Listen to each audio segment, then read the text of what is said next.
जुलै म्हणजे माझ्या जन्मदिवसापासून डॉक्टर पंजाबराव देशमुख यांच्या गावापासून ही यात्रा आम्ही सुरू करू 1 वाजता आणि तिथून यवतमाळचं खडका कोणतं गाव आहे चिल्ला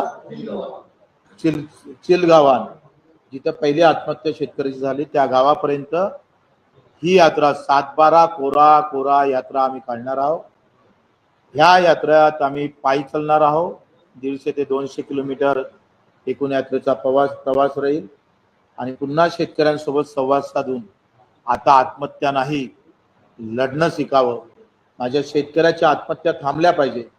6 महिन्यात 1000 लोकांच्या आत्महत्या ही लहान गोष्ट नाही आहे, तुमच्या आमच्यासाठी मोठी गोष्ट आहे आणि मोठी दर्दनाक आहे।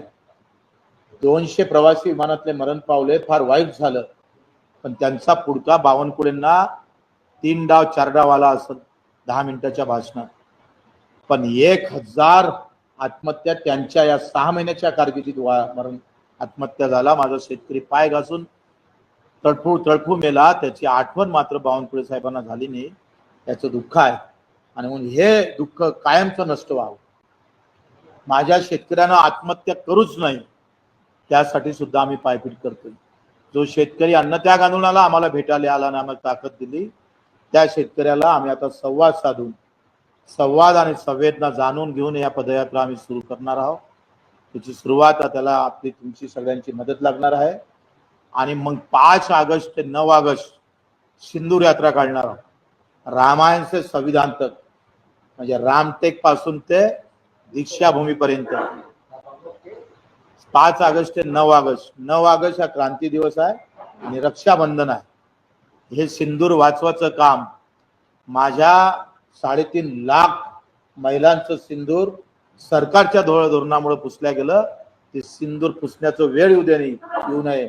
दीक्षाभूमीवर आम्ही 9 ऑगस्टला मोदी साहेब आले तर फार चांगलं, देवेंद्रजी आले तर फार चांगलं, त्यांचे प्रतिनिधी आले तर त्याच्यापेक्षा चांगलं, नाही आले तर त्यांच्या पोस्टरला आम्ही सगळ्या आत्महत्याग्रस्त भगिनी राखी बांधून त्यांना आम्ही आवाहन करणार आहोत।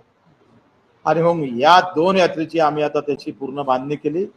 सरकारला कुठल्याही परिस्थितीत आम्ही मांडलेल्या मुद्द्यापासून बाहेर जाऊ देणार नाही, काही झालं तरी बेहत्तर। अन्न त्यागानंतर पुन्हा एक अहिंसेची लढाई पुन्हा आम्ही पाहतोय, आत्मसमर्पित लढाई आम्ही लढतोय आमच्या कार्यकर्त्याचं शेतकऱ्याचं।